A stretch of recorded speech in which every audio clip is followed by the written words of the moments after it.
because you have the pumpkin carving contest. First off, who won this year? Oh, Mannion crushed it. I heard he felt pretty good about his break. Was it Breaking Bad? Breaking Bad, yeah.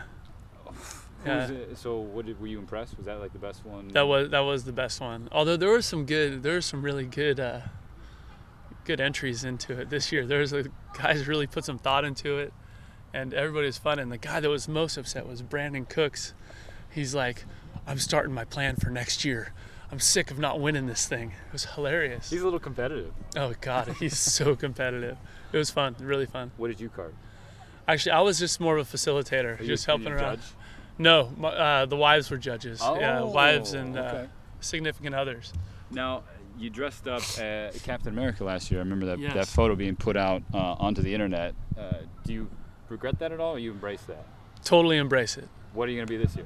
Well, we're in a little bit of, we're not quite sure. We're working it out. It's either going to be some part of the Avengers, and obviously Captain America was done last year, but my son's going to dress as him, so I'm going to either be the Hulk or Iron Man. But we were initially said my wife was going to be the Hulk because she's the one that gets to be grumpy and smash things and clean your room and eat your dinner. Rawr. Okay. So That's fair. It all makes sense. With the game being pushed up, though, is that kind of hampering the Halloween plans at all? No, when you're a football coach, Halloween plans are always, you get it in where you can. In years past when I was at San Jose, my wife would always plan like a trick or treat in the neighborhood with our friends and all the kids because lots of time I've been gone on Halloween a bunch of times or traveling to play a game or whatever, or practice or game planning. So it just happens to fall on a Thursday, which would have been perfect if we had a Saturday game because Thursday's a night we get home and have dinner with our families. But, we got to get ready for SC and get to the hotel and all that. So you're a California guy, so you got to appreciate the SC games a little bit more. I mean, and there's some history here. What kind of memories do you have of, the SC coming up here? I know I wasn't here the Right. times that they've come up, and I just remember watching those games on TV and being excited for Coach Riley and Langs and Sayamalu and the guys that I knew on staff. Obviously it's a program with great tradition.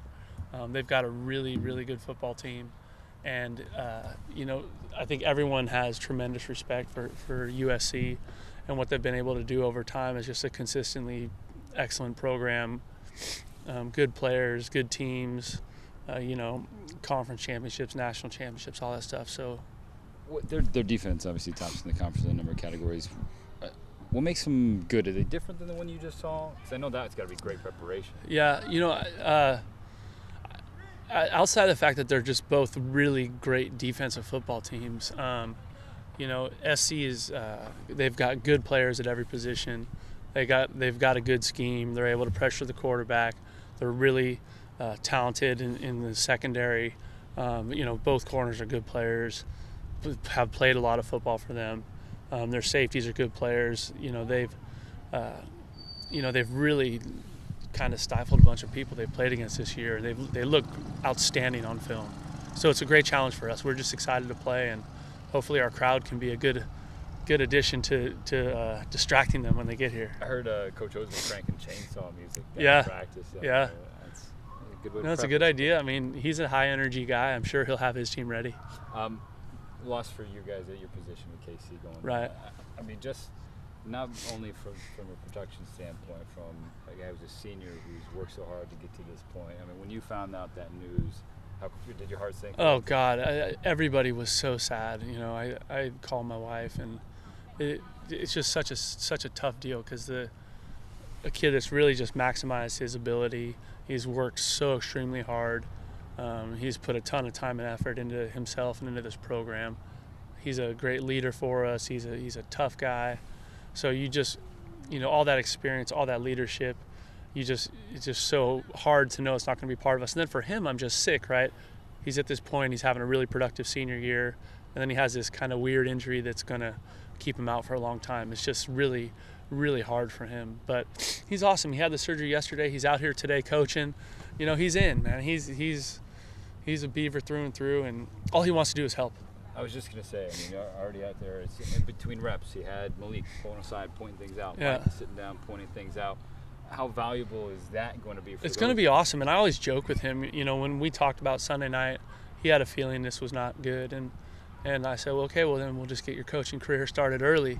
And I joke with him, those guys, but I refer to him as Coach Cummings a lot because he does know everything. He knows every position. He knows what to do. Even when he wasn't sure about something, his questions were really well thought out and intelligent football questions. So having him out here is going to be awesome for us. It's going to be awesome for those young guys, or for those guys that don't have as much experience as he did in Malik and Micah, and just help them see things, know what we're talking about, be ready for this or that. He's going to be really good. Last one for you. Micah, people know his story, just hasn't been healthy. Malik's sort of an unknown. Right. First opportunity for him. Yeah. How excited for you to actually see him out there? No, I'm really excited, and I think he's done a really good job. He's been the second string, slot player for us all season. So I think he's, moving him there in fall camp is turning out to be a good thing, because he definitely has taken a bunch of turns there. Now he doesn't have all the game experience, which you can't put a price on that, but he's excited to play, and he's been around trying to get extra work and extra help, and he's just excited to play. And obviously he's a Southern California kid, so getting to play against these guys is cool for him too. Will he get this? Is Micah get that the first, if he had to run a play? We're still figuring that out right now. I think we'll let that play out through tomorrow, and then talk about it as a staff and see what we want to go with. But they're both doing a good job.